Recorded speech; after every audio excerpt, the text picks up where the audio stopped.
It's so overwhelming, you know. Now this is what's called the Memorial Garden.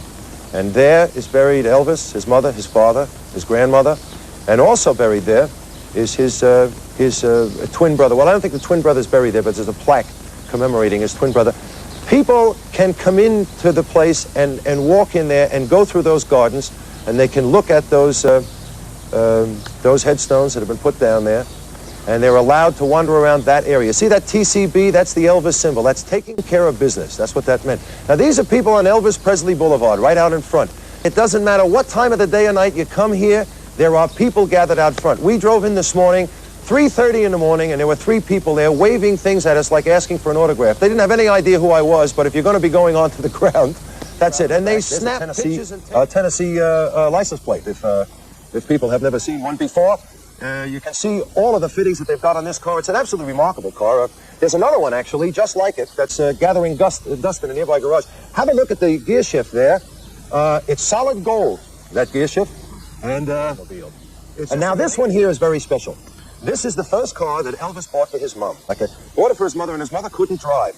He just, he adored it, and he also adored the car because it gave him great memories of his mom.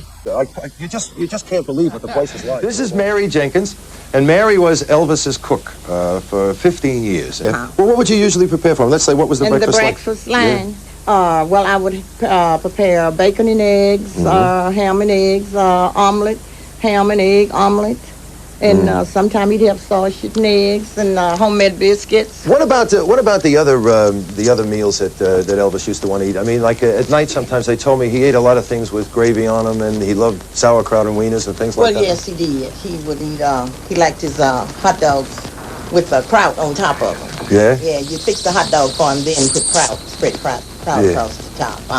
And he loved his hamburgers. Yeah. Yeah, and he loved your cooking because you do special things for him, did you, as well? Well, he would always request that I would, try to be here whenever he got up to fix his food. I want to thank you for coming in and talking. People up. He used to let a lot of the fans in and stuff. Yeah. This was the early party room, and the radio is on, playing some music. That's the station he used to listen to all the time. Is that right? Right. What was it? A country station?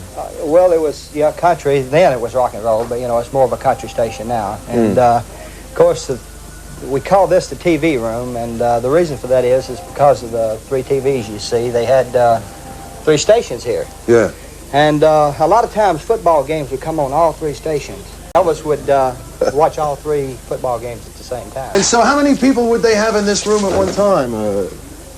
I've seen as many as 40 people. Wow. This is the pool room.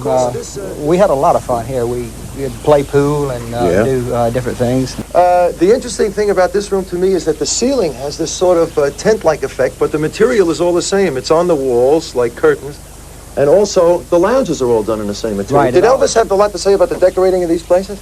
Yeah, he usually picked out the color schemes for it and different things. And this was actually done in '75. This was redone. And did they shoot a lot of pool? I mean, did they spend a lot of time in here?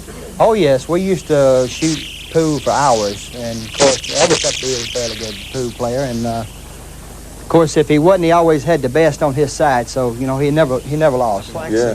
And plaques here for every one of these records. These are the Golden Boot Awards from RCA Records for different songs, different albums and so on, for the legendary performers, they called him. Yeah. You've got stuff from all over Australia, from all over the world and so on.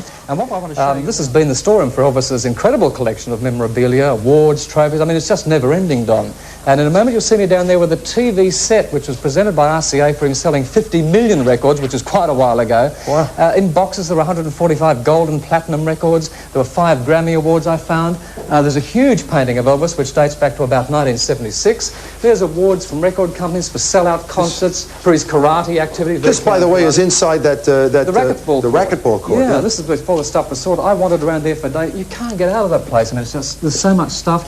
His own personal photographic albums, we collected photographs, Polaroid photographs that he'd taken himself. What are those trophies? Look at all those awards. They're for everything. As I say, from sporting organisations, for karate, for selling 1 million records of this, for his best films. There's a Bing Crosby Award down there, the Bing Crosby Award of 1971. This is where all this stuff we're setting up in here comes from. That's the racquetball court. Right. There are a couple of awards there.